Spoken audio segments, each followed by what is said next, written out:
dhammaan ardayda iyo ciddii ku xidhan channel-kanba waxaan idinku salaamayaa salaanteena qaaliga ee islaamka.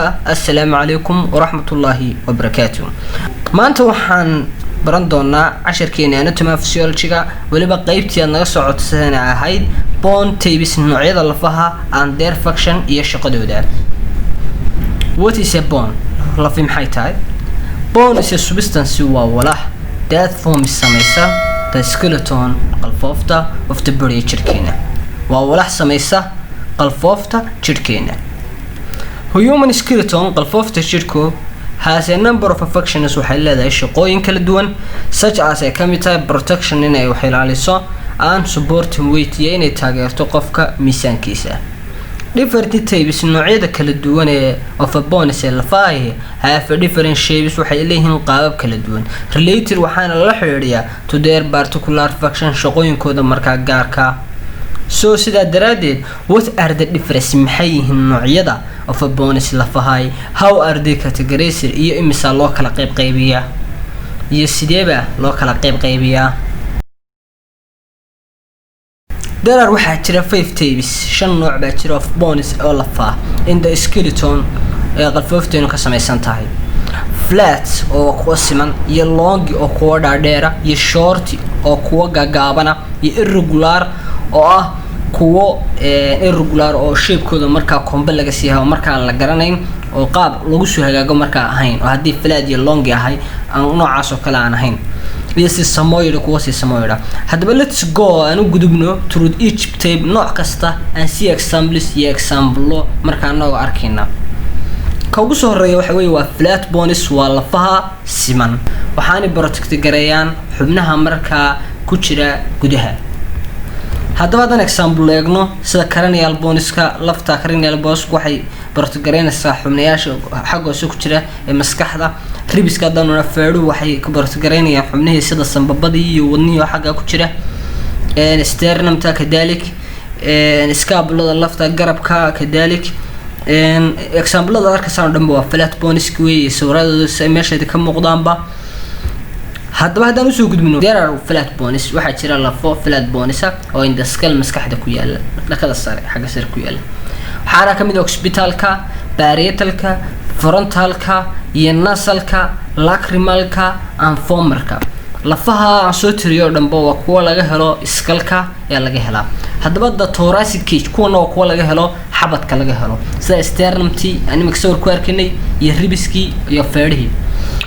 and the pelvis iyo kuwa laga helo misigta ee kamid tahay lafta loo yaqaano ilium iyo ischium and pubis loo yaqaano. lafahaasina waxay gaar u yihiin pelviska. lafaha sida sternumta ribiskuna waxay gaar u yihiin thoracic cage-ka oo sida kuwan sakaarka inta laga helo inta laabta laga helo. lafaha femoral-ka, lacrimalka, nasalka, frontalka, parietalka iyo occipitalka waxay gaar u yihiin skull-ka. dhammaan lafaha soo tiriyo dhanba waa lafo example ah flat bones-ka. The function of a flat bone hadaba shaqada qabato flat bones lafahan flat bones shaqooyinka qabtaan maxaa kamid ah? waxay ilaaliyaan internal organs-ka sida maskaxdii, aadiska saalni, heart wadnihii, lungs sanbabadii iyo aan inagu qoran meesha lungs sanbabadii, and pelvic organs iyo xubnaha misigta ku hoos yaala, xubnaha misigta ka hooseeya ay markaa ilaaliyaan. haddaba bal maskaxda soo yar qaadano. maskaxda qaybta xagga aad aragtaan haddaba waa parietal bones-ki. qaybta xaggan saraan ku yar horeeyo waa frontal bones-ki. halkan sphenoid bone baa ku yaala. alaa mustacaan halkan waa occipital bone-ki, halkan waa temporal bone-ki, halkan waa mandiblihii oo daankiya. lafaha saas oo aragtaan. lafaha kale ku xiga waa long bones, wax iyaguna taageeraan weight-ka qofka culayskiisa waxaana fududeeyaan iyaguna socodka. haddaba bal kuwan aan eegno waa kuwan laftii cududa oo kuwan upper limb baa la dhahaa, kuwan xagga sare ku yaala oo gacmihiya, iyo lower limb mana kuwan waxa la dhahaa dimada iyo xagga hoose. the long bones lafaha dhaadheeri waa longer wayna dhaadheerihiin, then they are wide wayna balbalaaran yihiin. include waxaa kamid ah the femur lafta boodada kamid ah. the longest bone waana lafta ugu dheer in the body jirkeena as well. long bones haddaba shaqooyinka qabtaan maxaa kamid ah? to support waxay taageeraan the weight of the body, cufka ama culayska jirka ay taageeraan waxaanay facilitate waxaanay fududeeyaan movement dhaqdhaqaaqa hadaba long bonesku are include waxa kamid ah boneska in the lower limb ku yaala oo cagaha waxa kamid ah lafaha tibia fibula femoro imika ku saarin nafsi booda metatarsaliska phalangeska iyo kuwa fara ku yaala bones lafaha hadaba waxa kamid ah in the upper limb kuwa xagga sare ku yaala oo gacmaha looga jeedo the humeriska lafaha kamid ah humeriska radiuska ulnada iyo metacarpaliska iyo phalangeska waxaan galnaa saddexaad oo short bones oo lafaha gaagabana soo sawirka kaaga muuqataba lafaha gaagaaban waa kuwa phalangeska ku yaala faraha ku yaala iyo carpaliska iyo waa kuwa inta marka laga soo gaaro wrinkleska jilaqleeda laga soo gaaro lafaha inta ka soo horeeyo dhanba ayaa waxa loo yaqaan lafo short bones sida tarsaliska iyo carpaliska ayuu lagu soo qaatay labada magac buu lagu soo kala qaatay labada lafood